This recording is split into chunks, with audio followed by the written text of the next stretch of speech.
Igbo ndị ọma, anyị ka nọkwa n'akwụkwọ a bụ Ụkwa Ruo Oge Ọda. Cheta na ebe anyị kwụsịrị bụ ebe nna Chude kwenyesiri ike na ọ bụrụ na ya mebe aka ntagide na chi ya ga-emechiri ya ụzọ ebe ya si akpata ego.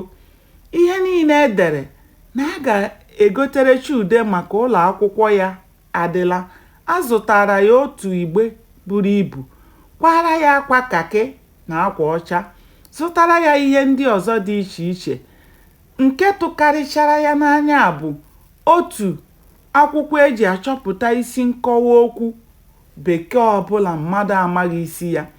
Akwụkwọ a ka akwụkwọ niile o ji gụọ akwụkwọ n'ụlọ akwụkwọ nta ma ekpokọọ ha ọnụ. Mgbe ọ paala akwụkwọ ahụ n'aka, ọ sị na mgbe ya ga-agụcha akwụkwọ ya meghee ọnụ sụwa bekee, onye amaghị ebe ọ gụruru akwụkwọ agaghị anụ ihe ya na-asụ. Nke ka nke, ya jee ebe nna ya na-arụ ọrụ, ya nwere ike ịgwa onye ọcha ha okwu. Ihe dị ya n'obi karịrị akarị. O tiwara akụ ọ ga-eji taa ụkwa dị n'elu, ma elu ma ala. Ihe ọma bụ na ya ga-abụ dibịa bekee, maka na ebe o si n'obi ya pụta na ya ga-emezurịrị ihe ya kwere onwe ya na nkwa, n'ihi na onye kwe chi ya ekwe.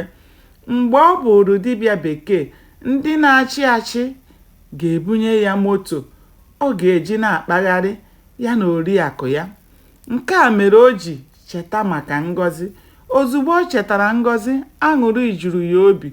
O wee hihie isi, dewe aka ka ọ ga-esi nọrọ na moto ahụ a ga-ebunye ya.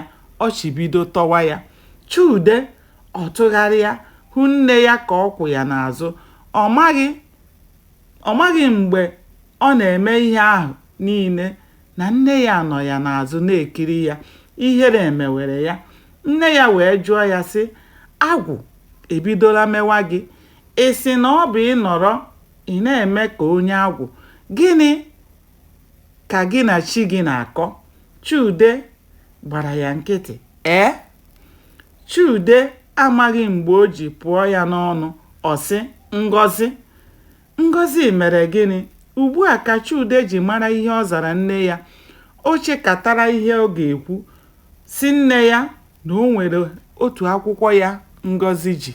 Gbanịa na-esonyere m ka anyị chọpụta kene ihe mere n'ime akwụkwọ a bụ Ụkwa Ruo Oge Ọda. Aka m bụkwa nwanne ụnụ nwaanyị Oriakụ Uju Anyanwụ. Ka ya bụ ọhịa dịka ọ bụ na enwe amaghị, ụbọchị nta ka anyị chụọ n'Owere nchi. Ndewo, ka o mesịa.